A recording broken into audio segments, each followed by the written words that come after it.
Kinshasa, mesdames et messieurs, bienvenue dans ce bulletin d'information sur Mondico aux télévisions. À la une de l'actualité, l'ambassadeur du Rwanda en République démocratique du Congo, Vincent Karega, a 48 heures pour quitter les sols congolais. C'est là en raison de son expulsion décidée par les gouvernements de la République qui reprochent à son pays des attitudes indignes d'entretenir des relations de bon voisinage et franches avec notre pays, la République démocratique du Congo. Des amples détails dans nos prochaines éditions.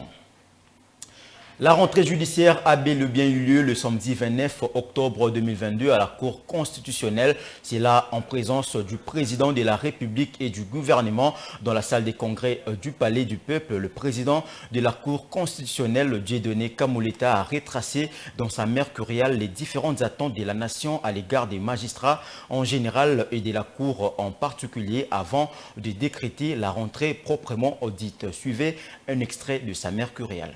Pour éviter que la Constitution ne soit impunément violée par les organes de l'État, le constituant de 2006 a prévu des mécanismes de contrôle, assortis des sanctions pouvant aller jusqu'à l'annulation de l'acte qualifié de non conforme à la Constitution.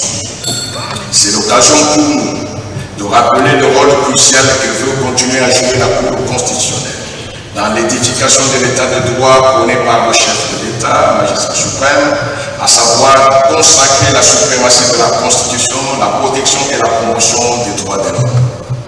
Nous profitons aussi pour rappeler tant aux décideurs qu'à l'opinion publique les termes de l'article 168 alinéa 1er de la Constitution.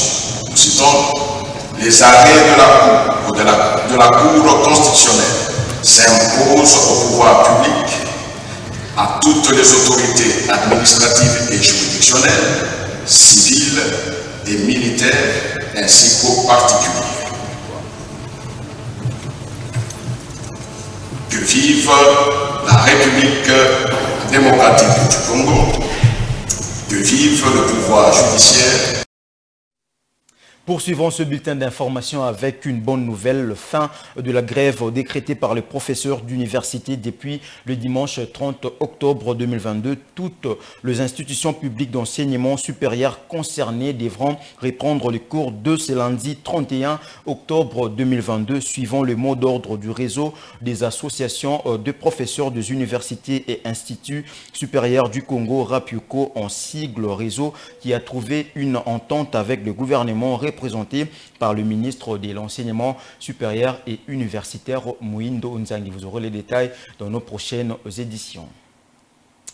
Une dizaine de morts, dont 2 policiers et 7 blessés hospitalisés après le méga concert de l'artiste musicien Fally Ipupa, dit Aigle, au Stade des Martyrs, le samedi 29 octobre dernier. Le vice-premier ministre, ministre de l'Intérieur, Daniel Asselo, en a fait le constat le dimanche et a promis que les auteurs de la manifestation qui sont allés au-delà de ce qu'ils seraient convenus avec la police et avec le stade seront sévèrement punis. On l'écoute dans ses propos recueillis. J'ai été informé la nuit qu'il y a eu des événements malheureux à l'occasion d'un concert qui a été organisé ici au Stade des Martyrs.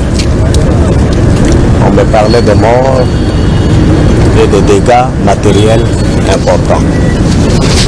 Voilà pourquoi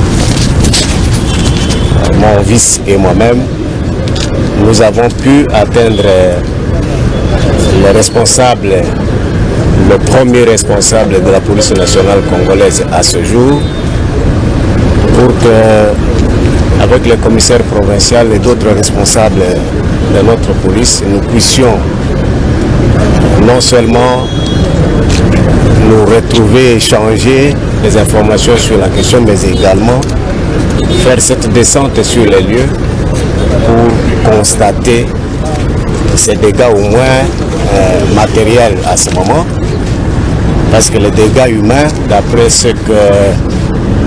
les informations que nous avons, ils s'évaluent à 11 personnes décédées ici au Stade de Martyrs, y compris 2 policiers.